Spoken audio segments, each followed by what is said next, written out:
오늘 이 말씀의 내용에 어떠한 상세한 배경적인 말씀은 약하려고 합니다. 바울의 이제 화물선과 같은 배에다가 자기 몸을 싣고 항해하다가 두 번 이렇게 배를 갈아타고 하는 가운데 바로 이 항해하는 때가 아닌 것 같아서 바울이 지금 떠나는 것은 좋지 않겠다 이야기했지만 이들이 바람이 남풍을 불고 또 이 순풍이 되니까 이제 떠나게 되는데 오늘 말씀 가운데 보면 어떤 말씀이 있는가 하면 많은 사람들이 바울의 말보다가 백부장이 선장과 선주의 말을 바울의 말보다 더 믿더라 그랬습니다. 이 무리를 이끌고 또 바울을 가이사에게 넘겨주기 위해서 상수한 바울을 로마로 데려가는 이들이 그 백부장이 책임지고 이 항해를 하는데 오늘 말씀 가운데 11절 말씀을 보면 백부장이 선장과 선주의 말을 바울의 말보다 더 믿더라 그랬습니다. 바울의 말보다 더 믿더라. 여기서 여러분 바울은 뭐라고 말씀하셨는가 하면 9절 말씀에 보면 그 하반절에 항해하기가 위태한지라 바울이 그들을 권하여 말하되 10절 같이 읽습니다. 말하되 여러분이여 내가 보니 이번 항해가 화물과 배만 아니라 우리 생명에도 타격과 많은 손해를 끼치리라 하되 그렇지만 이 백부장이 선장과 선주의 말을 바울의 말보다가 더 믿더라고 말씀을 하셨습니다. 그런데 이 배가 순풍을 만나서 잘 가고 있었는데 얼마 안 되어 섬 가운데로부터 바로 그 14절 말씀 오늘 설교 제목의 내용인데 14절 같이 읽어봅니다. 얼마 안 되어 섬 가운데로부터 유라굴로라는 광풍이 크게 일어나니 광풍이 바로 바람이 불고 파도가 치고 우리로 말하면 바다에 심한 태풍이 일어나게 되어졌습니다. 그래서 배가 밀리고 또 오늘 말씀 가운데 우리 같이 읽었지만 배에 있는 많은 짐들을 버리게 되어지고 그 다음에 또 배 기구까지 버리게 되는 이러한 위급함을 만나게 되었습니다. 그때에 하나님께서는 바울에게 무엇을 말씀하셨는가 하면은 하나님이 바울을 끝까지 목적지까지 도달하도록 하겠다고 말씀하셨고 함께한 사람들도 생명을 해하지 않을 것이라고 말씀을 하셨습니다. 그래서 바울이 말씀하는 내용이 바로 그 22절 말씀 같이 한번 읽어봅니다. 내가 너희를 권하노니 이제는 안심하라. 너희 중에 아무도 생명에는 아무런 손상이 없겠고 오직 배뿐이라. 이 배에 있는 모든 물건들 그 다음에 이 배까지라도 손상을 보지만은 너희 생명에는 지장이 없겠다. 왜 하나님이 그렇게 하셨는가 하면 23절 말씀부터 읽어봅니다.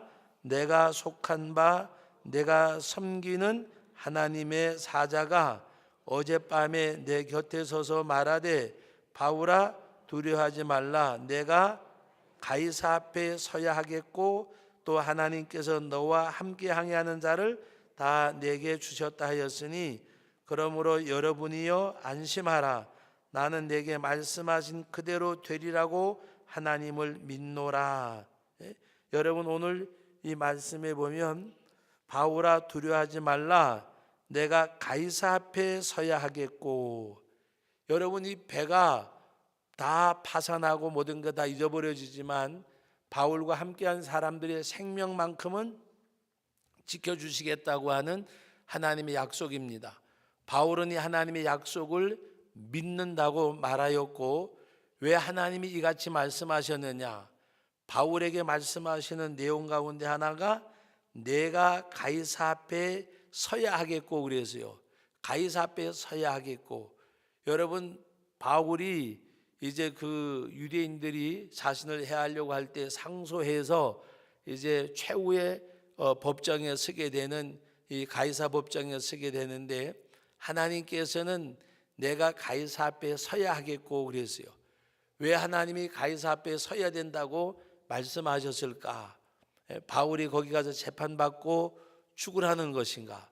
하나님은 그것이 아니라 가이사 앞에서 바울이 복음을 전할 수 있는 기회를 하나님이 말씀하시는 거고, 어떻게 보면 하나님께서는 바울에게 내 사명을 다하기까지 내 생명을 내가 지켜주겠다고 하는 말씀입니다.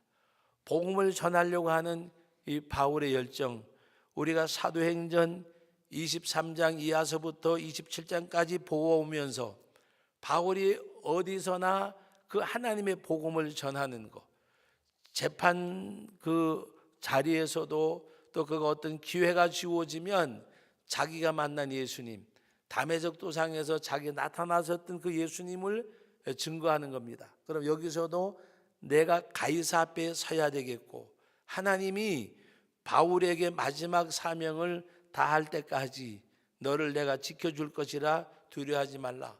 그러니까 바울이 함께했던 사람들에게 이 말을 합니다. 어젯밤에 하나님의 사자가 내게 나타나서 말씀하셨는데 내가 가이사 앞에 서야 되겠고 너와 함께한 이 사람들의 생명도 해하지 아니하리라. 그리고 그러므로 바울은 뭐라고 말씀하셨어요? 나는 내게 말씀하신 그대로 되리라고 하나님을 믿노라. 네? 여러분 정말 믿음이 있으세요? 네. 제가 어제 시청 신유에 가서 예배를 드리고 첫 2019년 예배라고 말씀을 전해달라 그래서 말씀을 가져 전하면서 제가 솔직하게 그런 얘기를 했어요. 내가 목사지만 정말 요새 많은 사람들에게 던지고 싶은 질문이 있는데 그 질문은 나에게도 던지고 싶다. 그게 무슨 질문인가 하면 정말 당신 예수님 믿느냐? 정말 예수 믿느냐? 내가 목회자임에도 불구하고 나 자신에게도 동료되는 목사님에게도 장로님에게도 권사님에게도 집사님에게도 정말 당신 예수 믿느냐고 묻고 싶은 사람들이 많이 있다. 정말 당신 예수님 믿느냐고. 정말 예수 믿는 사람이 그렇게 행동하고 그렇게 사느냐고 묻고 싶을 때가 있다. 나 자신에게서부터. 또 어제 그 시청 신유의 주보 맨 앞에다가 성구를 이렇게 하나 넣어놨는데 고린도전서 15장 마지막 절 말씀을 넣어놨더라. 58절인가. 그러므로 내가 흔들지 말고 견고하게 서서, 그 말씀이잖아요. 견고하게 서서 주의 일에 더욱 힘쓰는 자들이 되라. 결코 내가 주 안에서 수고 헛되지 않은 줄 알미라. 그 말씀을 주보 앞면에 써놨더라고요. 그래서 제가 그걸 같이 읽자고 하면서 이 말씀의 배경이 뭔지 아느냐? 그러므로 내가 주 안에서 견실하게 흔들지 말고 굳게 서서 주의 일에 더욱 힘쓰는 자들이 되라. 주 안에서 수고 헛되지 않은 줄 알미라. 그 말씀이 배경이 뭐예요? 우리의 혈과 육은 하나님의 나라를 유업으로 받지 못한다. 이 썩어질 것이 썩지 아니함을 입겠고 죽을 것이 죽지 않음을 입을 때가 오나니 바로 예수님이 이 땅에 재림하시고 우리가 부활할 때에. 그래서 사망아 너희 쏘는 것이 어디 있냐? 사망에 쏘는 건 죄요 죄의 율법, 죄의 권능은 율법이라 그랬어요. 그래서 그리스도 예수 안에서 이김을 주신 하나님께 감사하노라. 그러므로 부활의 신앙을 가진 우리들이 부활의 삶을 살아야 된단 말이에요.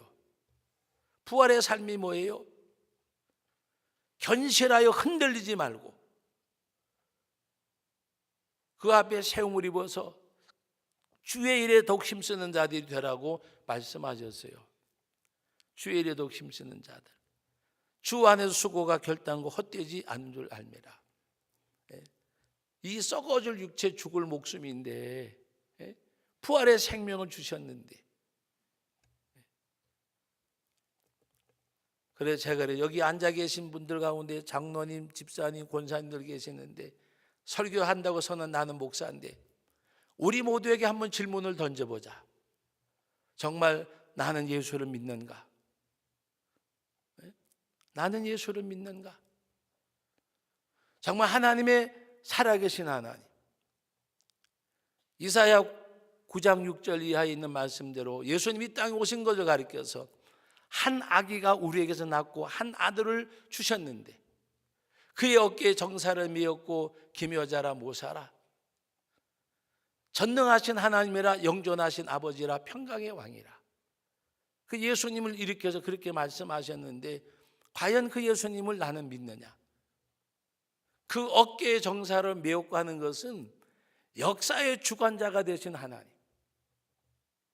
여기 바울이 뭐라 그랬어요?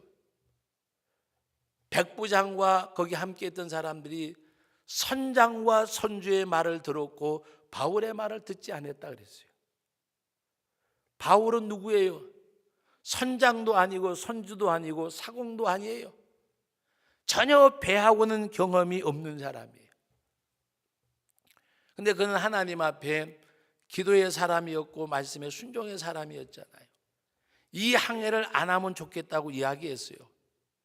그러나 선장과 선주는 뭐 바람이 그래 일지도 않고 갈만하니까 그냥 간 거예요. 그러다 뭐를 만났어요? 유라굴라의 광풍을 만났어요. 이제 오늘은 26절까지만 27절 이하에 보면은 배가 다 깨어지고 결국 목숨만 건짐을 받았어요. 그것도 누구 때문에? 바울 때문에. 왜 바울 때문이요? 하나님의 바울을 가이사에게 세우시려고. 왜 하나님이 가이사에게 세우려고? 복음을 전하게 하시려고. 다 같이 따라합시다. 내가 생존하는 것은 나의 꿈을 이루라는 것이 아니고 주님의 뜻을 이루라는 것이다. 하나님이요 여러분들에게 내 꿈, 우리 꿈을 이루라고 말씀하는 것이 아니에요. 여러분 한 가지 그냥 예를 들어 내 꿈을 이뤘다고 생각해 보세요. 내 꿈을 이뤘다고. 한 나라의 대통령이 되고 사법부의 수장이 되는 것이 쉬운 건 아니잖아요. 세계 어느 나라에 대통령 둘씩 감옥에 가 있고 사법의 수장이 감옥에 가 있고 하는 나라가 없어요. 뭐 그 사람들 자잘못 전 그걸 얘기하는 게 아니에요. 뭘 얘기하냐? 그 사람들을 보면 꿈을 이룬 거잖아요. 그 꿈을 이루면 무슨 소용이 있냐 그 말이에요. 하나님의 뜻을 성취하고 이루어가는 거. 내 삶을 통해서 주님 앞에 쓰임받고 주님의 뜻을 이루어가는 거. 그것이 행복한 거예요. 행복한 거. 여기 이 사람들이 선장과 선주의 말을 듣고 바울의 말을 듣지 않았다 그랬어요. 바울은 전혀 배하고는 경험이 없는 사람이에요. 어떨 때에는 그 광산에 이렇게 뭐죠? 이 광맥이라고 하는 것도 탄이 뭐 예를 들어 금광이면 금이 쏟아지다가 탄광이면 탄이 쏟아지다가 끝나는 거 잘 모르잖아요. 또 어떨 땐 그 안에 있는 거 잘 몰라요. 여러분 경부선을 타고 고속도로를 타고 경부고속도로에 들어서 가지고 맨 마지막에 한남대교 건너가기 전에 리버사이드 호텔이 있어요. 그것이 제가 심어둔 게 집사님 거였어요. 또 충북에 충북투자금융이라고 옛날에 있었어요. 거기 저희가 심어둔 게 집사님 거였어요. 근데 그분이 뭐 하던 분인가 하면 광산에서 이마에 다는 불이 있어요. 갯부 그랬는데 그 표준은 아닌지 모르겠어요. 그 여기서 이제 충전기를 달고 모자에 드는 그거 충전공이었어요. 근데 한 번은 와가지고 그래 목사님 제가 광산을 하나 샀는데 하다 안 돼가지고 지금 버리고 가는 광산인데 되면 말고 안 되면 뭐 손해 볼 것도 없고 한번 해보겠다 그랬어요. 그래서 제가 그랬어요. 하나님 앞에 기도해보고 하라고. 그랬더니 그분이 하는 얘기가 정말 그때 신앙생활 너무 잘했어요. 예쁘게. 아이들까지도 정말 신앙생활 예쁘게 잘했어요. 하나님이 주시겠지 어떤 그런 마음. 그러니까 그때 제가 이제 목사당의 전도사님도 한번 기도해 주세요. 그래 우리 기도합시다. 그런데 저도 흥분되는 거예요. 야 저기 광산이 터지면 그래가지고 또 그분이 오셔가지고 아이 전도사님 한번 해보고 싶어요. 그래, 내 마음의 소원을 행하시는 여호와라고 했는데 집사님 네 분이 그렇게 기도하고 했는데 되겠지 한번 해보라 그랬는데 여러분 거짓말같이 3개월도 안 돼서 2달 반 만인가 이 계속 그 광산역으로 버럭이요 버럭 폐석만 나오다가 판통을 만났어요. 그래가지고 정말 막 그냥 흔히 하는 말로만 노자리를 만났어요. 노자리를 만나서 막 한참 그 할 때 그때 76년도 75년도 여름부터 막 잘 되기 시작을 했어요. 근데 저는 76년도 3월 8일 날 이제 군대를 가게 됐어요. 그래서 이제 가서 인사하고 또 작은 선물도 받고 그때 저한테 뭐를 해줬는가 하면 금반지 2돈이가 석돈을 해줬어요. 전사님 군대 가는데 반지 선물해 줄 테니까 쓰고 계시다가 혹시 필요한 데 있으면 팔아서 쓰시라고. 그래서 금반지 3돈 해주는 반지 끼고 그리고 군대를 갔어요. 그래서 저는 생각해 보세요. 우리 교회에서 그냥 충정공에 불과하던 사람이 광산의 사장님이 되고 막 얼마나 잘 됐는지 하여튼 뭐 이렇게 되는 가운데 막 호텔도 사고 이 충북투자금융도 막 인수받고 잘 나갔어요. 근데 제 후임으로 온 목사님이 한 번은 휴가를 나왔는데 휴가가 아니고 그때 정시 휴가도 아니고 잠깐 나왔는데 어떻게 저한테 연락을 하셨어요. 이전도사님, 암흑의 집사님들이 요즘 교회도 잘 안 나오고 신앙생활 안 한대요. 그래서 뭐 이제 바쁘겠지요. 잘 나오겠죠. 그게 아니라고 이야기를 해요. 근데 뭐 그냥 이제 저도 여볼로 들었어요. 왜 목사님이 뭔가 좀 불만이 계신갑다. 그냥 그 정도 생각하고 그냥 갔어요. 그리고 나중에 제가 1년 반 만인가 휴가를 나와가지고 그걸 갔어요. 회사 사무실에 갔는데 정말 친했거든요. 딱 문 열고 들어갔는데 일어나지도 않아요. 아 전도사님 맞냐고 그러는데 부인은 전도사님 맞냐 그러는데 그 사장님 그 집사님은 이 전도사 오셨네 그러는 거예요. 전에는 저보고 그렇게 안 그래요. 깍듯하게 전도사님 그러고 잘하던 분들인데 그래서 그냥 갔다가 제가 신방 갔다가 울고 나오면서 발 털고 나온 집은 내 평생에 그 집이 처음이었어요. 처음이다 마지막. 울면서 나오면서 발바닥을 털었어요. 내가 다시는 여기 발걸음 안 하리라. 하나님 이건 아니잖아요. 그 생각이 들더라고요. 하나님과 물질을 바꿔버린 거예요. 그리고 그 집 앞을 지나가는데 스포츠카, 외제 스포츠카에다가 외제차에다가 그 당시 외제 스포츠카 외제차면요 지금만 해도 와 그래도 그때는 과히 정말 그 보니까 완전히 그냥 그렇게 된 거예요. 나중에는 하나하나 다 정리돼 버리고 정말 유라굴레 광풍을 만나서 다 파손돼 버리고 목숨만 남아 있는 것처럼 되져 버렸어요. 누구도 그때는 찾아가는 사람이 없었어요. 근데 하나님 앞에 제가 기도하면서 먼지 털고 다시는 안 가겠다 그랬는데 가야 되나요? 말아야 되나요? 너무나 이렇게 처참할 정도로. 그래서 결국에는 가봐서 무슨 도움이 되겠나, 내가 도와줄 것도 없고 그리고 하나님 앞에 그냥 기도나 해주자 그리고 말았어요. 제가 왜 이야기를 하는가 하면 여러분 오늘 우리는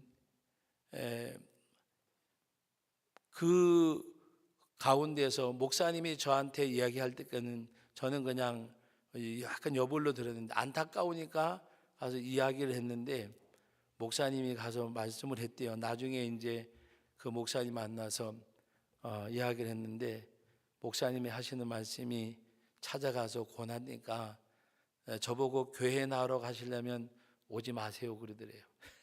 그래가지고 그냥 알아서 제가 가지 제가 지금 오라 그런다고 오고 가라 그런다고 가겠냐고 제가 가고 싶을 때 가고 알아서 할 테니까 그냥 가만히 계시라고. 목사님이 그리고 나서 저를 만나서 이야기한 거예요. 여러분 우리가 기억할 것 중에 하나는 하나님이 그래도 나에게 기회 주실 때가 언젠가 하면 내 마음속에서 나를 찾으실 때예요. 나를 찾으실 때. 여러분 하나님이 여러분을 찾고 계실 때가 있어요. 여러분들이 나는 하나님을 안 잃어버렸다고 생각할 수도 있어요. 안 잃어버렸다고. 그런데 실제 삶 속에서 하나님을 잃어버리고 사는 사람들이 많아요. 그런데 하나님은 그 마음속에서 그 여러분의 심령을 통해서 여러분을 찾으세요. 나를 찾으실 때에 주님의 음성에 귀를 기울여셔야 돼요. 주님의 음성에. 그런데 이들이 오늘 바울의 말을 듣지 아니하고 선장과 선주의 말을 들었더라 그랬어요. 근데 여러분 그렇게 탄통이 잘 나오던 탄통이 딱 끊쳐버린 거예요. 그러니까 계속 굴진하고 굴진이라 그래요. 굴진하고 굴진을 했는데 나중에는 그냥 폐석이 아니라 일반 석이 나오는 걸로 끝나버린 거예요. 그러다 보니까 자기 가졌던 거는 다 소멸해버리고. 여러분 땅속에 묻힌 걸 누가 알겠어요? 물론 측량도 하고 뭐 지질조사도 하고 다 해요. 그러나 우리는 하나님이 역사의 주관자세요. 선장과 선주가 배에 대해서 잘 알겠지요.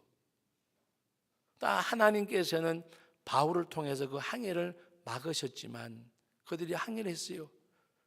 유라굴라 광풍을 만나서 배가 파선하는 지경까지 갔어요. 27절 이하에 보면 배가 파선해 버렸어요.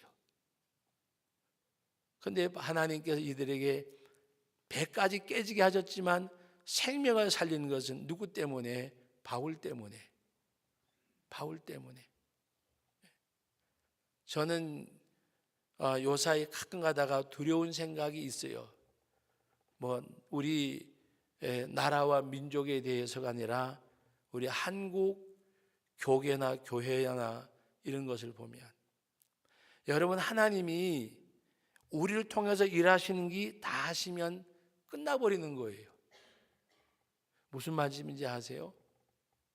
바울을 하나님이 가이사에게 세우시기 위해서 이들을 하나님이 붙들어 주신 거예요. 우리가 하나님을 위해서 할 일이 있다고 생각할 때에 하나님이 이 나라 이 민족을 붙들어 주세요. 그러나 하나님이 이 나라 이 민족을 보시고 소망이 없을 때에는 끝나버리는 거예요. 여러분 38년 된 병자가 베드사다 목가에서 고침받은 것은 물이 동할 때에 거기에 들어가면 나음을 받는데 다른 사람이 먼저 들어가고 나는 못 들어갑니다. 그런데 그 말씀의 전후에 보면 들어가서 나은 사람 이야기는 없어요. 그런 이야기가 들려질 때에 사람들이 거기에 모여드는 것 뿐이에요. 근데 누가 고쳐주셨어요? 38년 된 병자의 병을 보시고 오래된 줄 아시고 주님이 보시고 내 자리를 들고 걸어가라고 말씀하실 때에 주님이 낫게 해주셨어요. 이 나라 이 민족을 통일시켜 주시는 분도 트럼프도 김정은이도 아니고 중간 역할 한다고 분주하게 뛰어다니는 대통령도 아니고 하나님이 아시고 하나님이 보시고 하나님이 허락하셔야 온전해져요. 거기는 각색 병자들이 많이 있었다 그랬어요. 이 나라는 통일의 불구자와 같아요. 반동강이가 났잖아요. 같은 민족이잖아요. 같은 단일 민족이잖아요. 다민족 사회도 아니 아직까지 남북한은. 그럼에도 불구하고 온전케 하실 분은 주님밖에 없어요. 여러분 신앙생활을 정말 하나님 앞에 복종하고 굴복하고 순종하는 삶으로 신앙생활을 해야 돼요. 자기 마음에 맞고 안 맞고 여러분 우리들의 혈루가 입은 십자가에 못 박아야 돼요. 못 박아야. 내가 살아있으면 예수님의 십자가의 부활의 생명은 나와는 아무런 상관이 없어요. 아무런 상관이. 예수를 믿으면 그렇게 살 수는 없어요. 예수를 믿으면 그렇게 할 수는 없어요. 예수를 믿으면 주여 내가 여기 있나이다. 내가 여기 있나이다. 내가 여기 있나이다. 요사이는 그렇게 설교하면 아마 성도님들이 가만히 안 있을지도 몰라요. 제가 청소년 시절에 나가던 서울 아현교회 창광교회 그 옛날 고려파에서 나온 재건파와 같던 그런 아주 어떻게 보면 그 당시에 교인이 몇천 명이 모이는데도 피아노가 없었어요. 세상 악기라고. 장로님은 89살, 86살 되신 장로님 한 분밖에 없었어요. 교인들 가운데 90% 이상이 11조 교인이었어요. 저는 그 당시 우리는 주일날 텔레비 보고 신문 보면 죄 짓는 줄 알았어요. 그때 목사님이 설교하시는 가운데 자존심, 무슨 우라질 썩어질 자존심이냐고 하면서 한 번은 우시면서 설교를 하셨어요. 자존심이 있으면 창조주 하나님 예수님처럼 그분이 자존심이 있었으면 이 땅에 오셨겠냐고. 그분이 자존심이 있었으면 십자가에 죽을 수가 있었겠냐고. 자기 몸을 비어 종의 형처로 내어주사 죽기까지 복종하셨는데 어디에 죽으셨어요? 십자가에 죽으심이라. 여러분 우리가 당시 시대적 상황을 우리는 좀 이해를 해야 돼요. 당시 십자가는 누가 못 박혔느냐 많이 들으셨잖아요. 가장 흉악한 범죄자. 가장 흉악한 범죄자. 그럼 예수님이 가장 흉악한 범죄자예요? 자기를 비워 종의 형태로 내어주사 십자가의 죽으심이라고 하는 것은 무엇을 의미하는지 알아야 돼요. 창조주 하나님이 가장 흉악한 죄악의 범죄자로 죽으셨어요. 왜? 온 인류의 죄를 다 담당하셨기에. 어떤 분은 그런 글을 쓰신 분도 계세요. 예수님이 십자가의 죽으심이 아니라면 구속 자체가 제한적 속죄였을 거라고. 그러나 주님이 십자가에 죽으셨기 때문에 모든 인류의 죄를 담당하셨느냐라고. 왜? 가장 흉악한 범죄자가 달려 죽는 것이 십자가예요. 교수형도 당하진 것이 아니고. 여러분 그 주님이 십자가에 못 박혀 죽으셨어요. 십자가에 죽으심이라. 그 은혜를 알면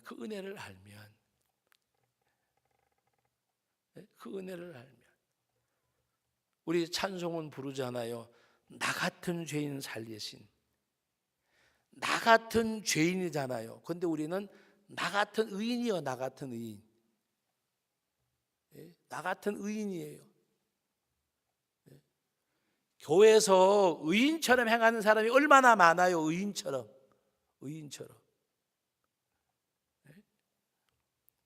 우리는 죄인이 되어져야 돼요. 예수님은 의인을 구하러 오신 것이 아니에요. 죄인을 구원하시려고 오셨다 그랬어요. 죄인을 구원하시려고. 자기 자신이 의인 되면 주님의 구원과는 상관이 없어요. 그 신앙생활은 신앙생활이 아니에요. 그냥 종교인으로 멋있게 살아가는 거지. 멋있게 살아가는 거지. 예? 우리가 하나님 앞에 찬양을 불러도, 기도를 드려도, 십자가에 못 박혀 죽으신 주님 앞에서 불려지는 찬송, 드려지는 기도, 십자가에 못 박혀 죽으신 주님 앞에서 바쳐지는 헌신이 돼야 돼요.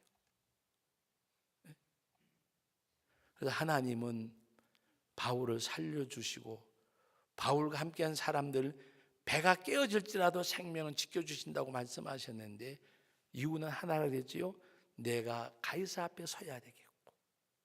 이것이 바울과 일행들의 살아야 될 이유예요. 가이사 앞에 서는 것이. 오늘 우리의 삶의 목적이 하나예요. 예수 그리스도의 복음을 증거하는 증인 되어지는 것. 우리가 주님의 증인 되어지는 것. 성령이 임하면 너희가 권능을 받고 예루살렘을 위하여 사마리아 땅끝까지 이르러 내 증인이 되라. 예수님의 십자가의 죽으심, 주님의 십자가의 죽으심의 증인 되어지는 것.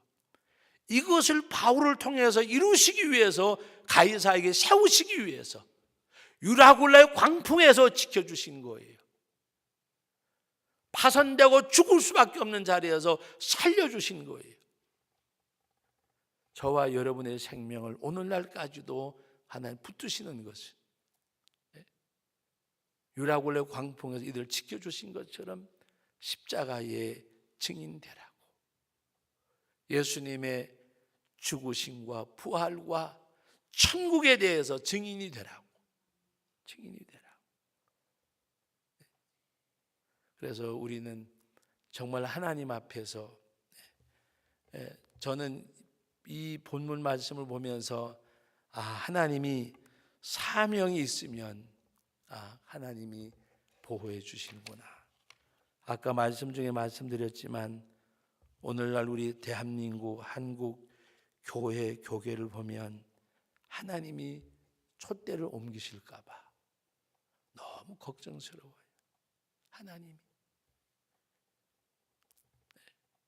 여러분, 오늘 우리는 하나님이 떠나시는 교회를 만들면 안 돼요. 하나님이 떠나시는 교회.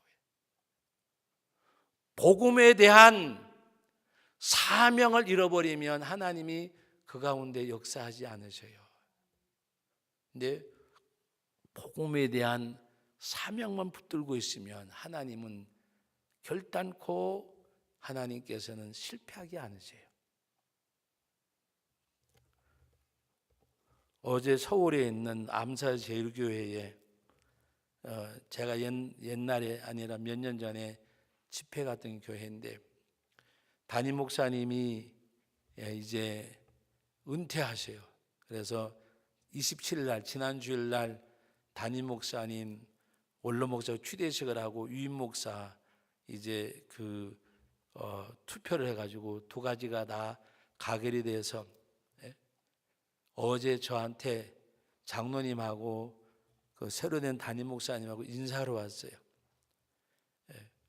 담임 목사님은 감사하다고, 또 장로님은 좋은 분 소개해 주셔서 감사하다고.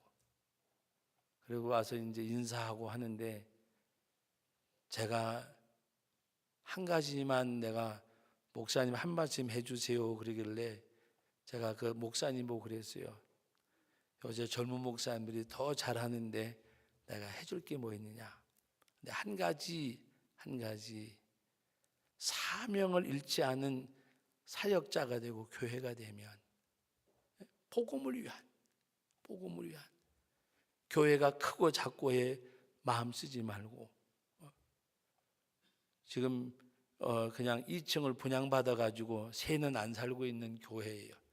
장로님이 지금 시무 장로님이 3분이 계시고 원로 장로님 2분 계신 그런 교회예요.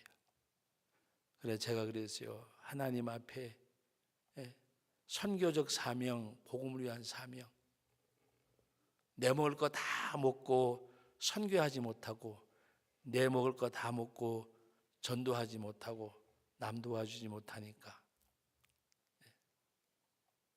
하나님 앞에 그 선교적 사명만 가지면 하나님이 어느 교회를 붙들고 역사하겠느냐? 당신의 복음을 위해서 일하려고 하는 그 교회를 하나님이 붙들지 않겠느냐? 그거 한 가지만 말씀드린다 그리고 이야기하고 기도해 드리고 가세요.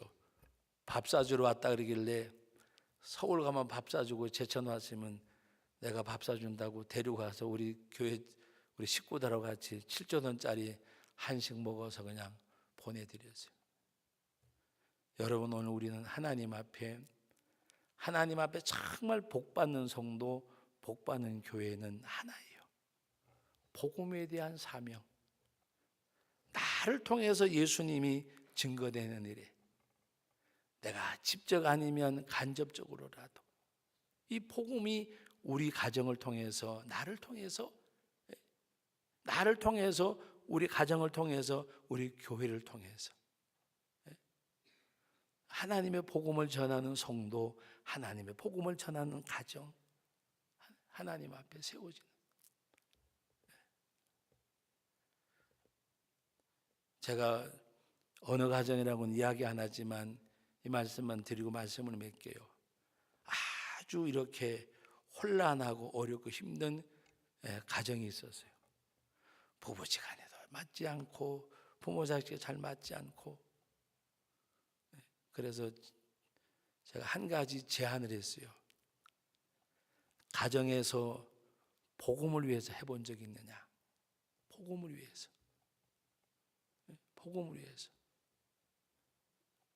직접 나가서 전도하는 이런 거는 생각도 못하고 어려운 일이지 않냐? 그러니까 시골 교회 보다가도 신학교 금방 졸업하고 어떻게 하면 하나님 앞에 복음을 전할까 구령의 열정이 불타는 젊은 사역자가 정말 해보려고 애쓰는 그런 교회에다가 할 수 있는 대로 5만 원이 5만 원, 10만 원이 10만 원 선교비를 보내드리고, 그리고 가정에서 위에서 같이 기도하고, 하나님 우리 가정이 힘닿는 대로 복음을 위해 수고할 테니까 가정을 세워달라고 기도하라고. 그러기를 한 1년, 지금 1년 반 조금 지나갔어요. 하나님이 하나하나 고쳐주셨어요. 할렐루야. 남 고쳐주는 거는 배가 아파요? 하나하나 고쳐지는 가운데 지금 한두 가지만 해결되면 건강한 가정으로 세워져요. 놀라운 것은 예배 참석 안 하던 자녀들이 지발로 걸어가서 예배 참석을 하고, 교회가 완전히 동떨어졌다고 생각했던 남편이 주일날 아침 되면 아이들 깨운대요. 너희들 교회 안 가냐고. 아버지도 가야지. 아빠도 곧 갈게. 생각지도 못했던 일들. 가장 중요한 것은 하나님의 만지심입니다. 믿습니까? 하나님의 만지심. 하나님의 만지심이 있어야 돼요. 하나님의 만지심을 이끌어내야 돼요. 그것이 믿음이에요. 언젠가 기회가 되면 간증을 시키고 싶은 생각도 있어요. 여러분, 오늘 우리는 하나님 앞에 정말 이 바울이 사명을 다하게 하기 위해서 유라굴라 광풍에서 지켜주신 하나님, 우리가 하나님 앞에 이 복음의 줄을 놓지 않고 갈 때 하나님이 여러분과 역사해 주실 것이고, 여러분들이 그러한 삶을 살고 우리 성도교회를 그런 교회로 만들어가는 저와 여러분들이 될 수 있기를 주님의 이름으로 축복합니다. 거룩하신 아버지 하나님, 은혜와 사랑을 감사드립니다. 때마다 시마다 내가 살아가는 것 같고 우리들의 삶의 경험이 하나님의 말씀보다 주의 음성보다가 앞설 때도 있습니다. 바울의 말을 듣지 않고 백부장의 선장과 선주의 말을 듣고 유라굴레 광풍을 만나게 되어졌습니다. 그러나 하나님은 바울의 사명을 다 하시기 원하셔서 배까지 잃어버리더라도 그의 생명을 지켜주셨습니다. 하나님, 우리의 나 자신이, 우리 가정이, 우리 교회가, 이 한국교회와 이 나라 이 민족이 복음의 줄을 놓지 않는 사명을 감당하는 아버지 하나님 모두가 되게 하옵소서. 예수님의 이름으로 기도하옵나이다. 아멘.